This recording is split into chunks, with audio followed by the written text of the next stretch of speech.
This channel does not promote any violent, harmful, or illegal activities. All content provided by this channel is meant for an educational purpose only. Delhi বিস্ফোরণের নতুন মোড়। i20 গাড়িতে বসেছিলেন doctor উমার। PCR কে বলবে একবার সেই ছবি দেখাতে। i20 গাড়ি, সেই গাড়িতে বসেছিলেন ডক্টর উমার। এই তার ছবি। আমরা দুটো ছবি একসঙ্গে আপনাদেরকে দেখানোর চেষ্টা করছি। i20 গাড়ি, সেই গাড়ি হরিয়ানার গাড়ি, নাম্বার প্লেট দেখাচ্ছি আমরা। সেই গাড়িতে বসেছিলেন সন্দেহভাজন ডক্টর উমার। প্রায় 3 ঘন্টা এই গাড়িটা পার্কিং লটে ছিল। 3 ঘন্টার মধ্যে 1 মিনিটের জন্য গাড়ি থেকে নামেননি ডক্টর উমার। টানা 3 ঘন্টা গাড়ির মধ্যেই বসেছিলেন ডক্টর উমার। পুলিশ সূত্রে খবর, ডক্টর উমার হয় কারোর জন্য অপেক্ষা করছিলেন অথবা পার্কিং লটের নির্দেশের অপেক্ষা করছিলেন। তদন্তকারীরা মনে করছেন গোটা ঘটনা কিন্তু এক সুতোয় বাঁধা, অর্থাৎ জম্মু কাশ্মীর থেকে একজন চিকিৎসক অ্যারেস্ট, তারপর ফরিদাবাদ থেকে RDX উদ্ধার, তারপর হায়দ্রাবাদ, আহমেদাবাদ সহ একাধিক জায়গা থেকে যে চিকিৎসকরা গ্রেপ্তার হয়েছে এই ফরিদাবাদ মডিউলে, তাদের সঙ্গে কোথাও না কোথাও এই গাড়িতে যিনি ছিলেন বা যে ছিল তার সঙ্গে যোগাযোগ রয়েছে। আর সেই তদন্তে নেমেই আরও একজনের নাম উঠে আসে, ডক্টর উমর, অর্থাৎ পেশায় তিনিও চিকিৎসক। অর্থাৎ এই ফরিদাবাদের যে মডিউলটা উঠে আসছে তাদের প্রত্যেকে কিন্তু চিকিৎসক মডিউল।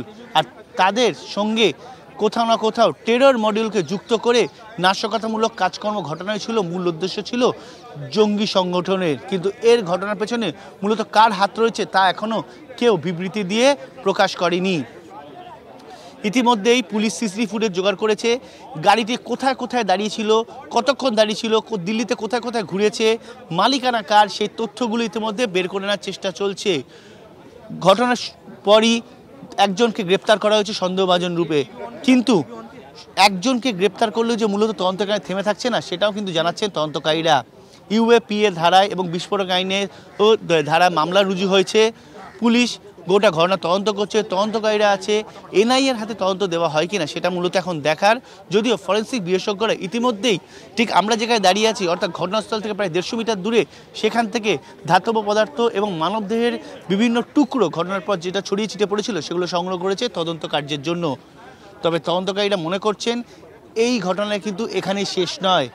এই টেরর মডিউলের আরও অনেকে জড়িয়ে রয়েছে এবং যারা দিল্লির ভেতরেই লুকিয়ে।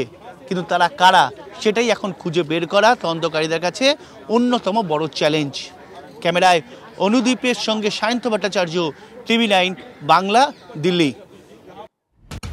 এই মুহূর্তে আমাদের সঙ্গে রয়েছেন, আলোচনায় যোগ দিয়েছেন group captain RK Das. Group captain Das, Subhajit রয়েছি, আপনাকে স্বাগত। কিন্তু আজকে গুড মর্নিংটা বলতে পারছি না, কারণ গতকাল আমরা সন্ধ্যেবেলা আমাদের 8 জন সহনাগরিককে হারিয়েছি। গ্রুপ ক্যাপ্টেন দাস, দেখুন অনেকগুলো বিষয় তো উঠে আসছে। এই চিকিৎসক মহলে জঙ্গিদের পেনিট্রেশন, এই বিষয়গুলো নিয়ে গতকাল থেকে আলোচনা হচ্ছে। আমি একটা অন্য প্রশ্ন আপনার কাছে করব। আমরা অপারেশন সিঁদুরের পরে দেখলাম আমাদের পার্লামেন্টারিয়ান যারা আছেন তাদের অনেকগুলো দল বিদেশে গেল এবং সেখানে এস্টাবলিশ করলো সত্যি কথাটাই যে পাকিস্তানের বদমাইশি, আমাদের দেশে লাগাতার সন্ত্রাসবাদ, তার জবাব আমরা বাধ্য হয়ে দিয়েছি এবং সন্ত্রাসীদের ঘাঁটি উড়িয়ে দিয়েছি। বিশ্বের দরবারে পাকিস্তানের মুখটা পুরল। তারপরেও কি পাকিস্তান দিল্লিতে এই রকম নাশকতার সাহস দেখাবে? এক, যদি দেখিয়ে থাকে কার ভরসায়? 2, নাকি হয়তো অন্য জায়গায় ঘটাতে যেত কোনো বড় নাশকতা, সেটা অ্যাক্সিডেন্টালি বা তারা উড়ে দিল্লিতে ঘটিয়েছে। প্রথমে আমি সেকেন্ড প্রশ্নটার উত্তর দিচ্ছি।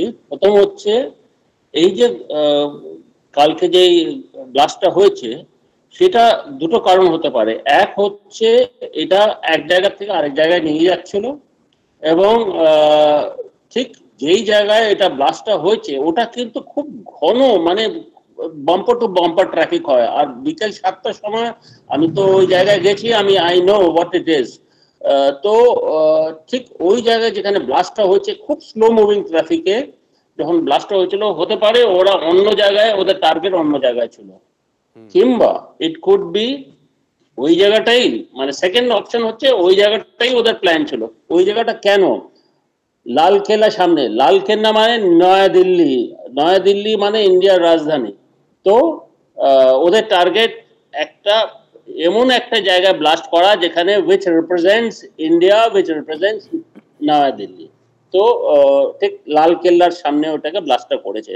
আর যেই জায়গাটা করেছে ওখানে কিন্তু খুব স্বাভাবিক, এতজন যে মারা গেছে আর অনেকরাই যে ইনজোর্ড হয়েছে, মানে এতই ঘন ওখানে ট্রাফিক, লোকজন সমাবেশ, তো ওরা খুব কেয়ারফুলি বেছে নিয়েছে। তো it could be either that ওরা অন্য জায়গায় নিয়ে যাচ্ছিল কিন্তু অ্যাক্সিডেন্টলি এটা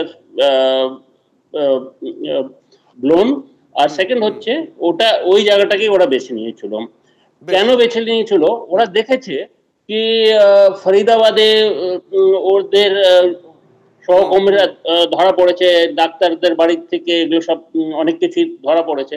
সো বিফোর পুলিশ এসে এদের যে বাকি এদের যে অ্যামোনিয়াম নাইট্রেট এবং অন্য যে ব্লাস্ট মেটেরিয়াল রয়েছে সেগুলো ধরার আগেই এরা এরকম একটা কিছু নাশকতামূলক একটা কাজ করতে গেছে যেটা নাকি রাইট হতে পারে যে আমাদের সঙ্গী সাথীরা ধরা পড়ে গেছে, কিন্তু আমরা তার আগে কাজটা সেরে ফেলি।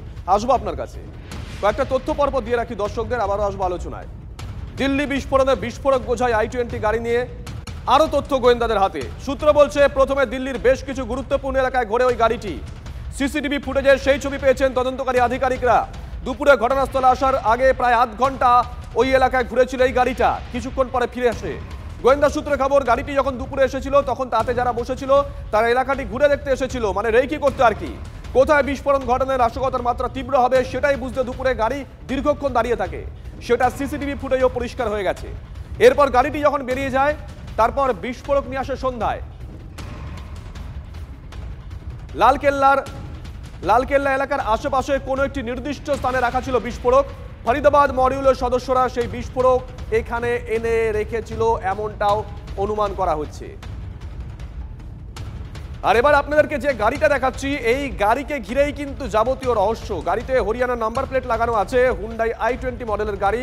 নাম্বার প্লেটটা দেখুন, মার্ক করে আমরা দেখাচ্ছি, HR26CE7674। গুরুগ্রামের বাসিন্দা নাদিম খানের নামে গাড়ি। পুলিশ সূত্রে এমনটাই খবর। বিকেল 3:19 গাড়িটিকে পার্কিং লটে ঢুকতে দেখা যায়। সন্ধ্যে 6:48 পার্কিং লট থেকে বেরিয়ে যায়। পার্কিং লট থেকে বেরিয়ে যাওয়ার কিছুক্ষণ পরেই গাড়িতে বিস্ফোরণ ঘটে।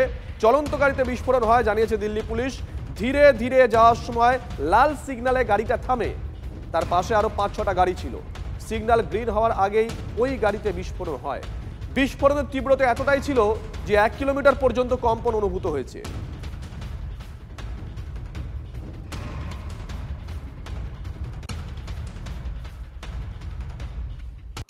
আর এই গাড়িতে যাকে দেখা যাচ্ছে তাকেও মার্ক করে দেখাচ্ছি আমরা। দেখুন, তিনি একজন চিকিৎসক। পাশাপাশি আরো তথ্য পাচ্ছি আমরা, ফরিদাবাদ থেকে আটক গাড়ির মালিক, অর্থাৎ যার নামে রেজিস্ট্রেশন ছিল গাড়িটির, ফরিদাবাদ থেকে তাকে আটক করা হয়েছে। সেই ফরিদাবাদ, তার নামে এই গাড়ির রেজিস্ট্রেশন। আটক সন্দেহভাজন গাড়ির মালিক মোহাম্মদ সালমান। সালমানকে জিজ্ঞাসাবাদ করছে পুলিশ। গাড়ি বিক্রি করে দিয়েছিল, জিজ্ঞাসাবাদে দাবি গাড়ির মালিক সালমানের। তদন্তকারীদের কাছে উঠে এসেছে আরো একটা নাম, নাদিম খানের নাম উঠে এসেছে তদন্তে। আসলে গাড়িটি কার খোঁজ করছেন তদন্তকারী আধিকারিকরা।